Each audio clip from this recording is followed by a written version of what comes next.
chan ham sa ye maya ngawri lana kadang ne dang sa ini I jing im I yonga mendato I portau em lang I wanga wapa ye maya wasakya thanga ham yulu ti dewo chat kala liang yonga da kula rohapa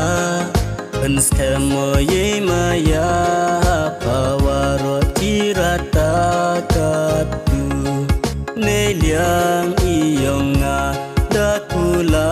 rohapa kam kas im imaya nga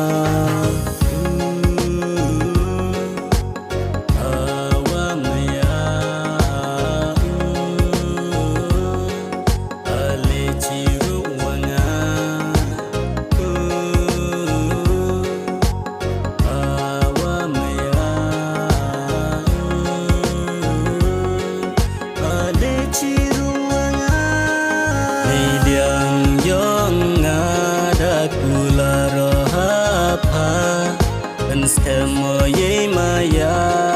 pawaro tirata katu neliang iyonga dakula rohapa kam kasim imaya nga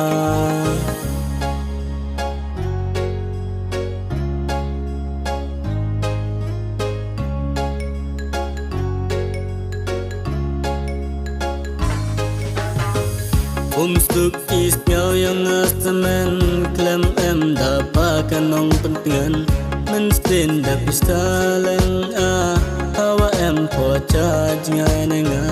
Wa o em lang wa pa chirup Ya pa nga wuk dum kudum Menu ma ayu pui pot Uyo em lang wa pa chirup Chan ham sa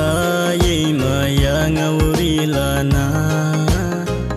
Kadang ne dang sa ini I jing im I yonga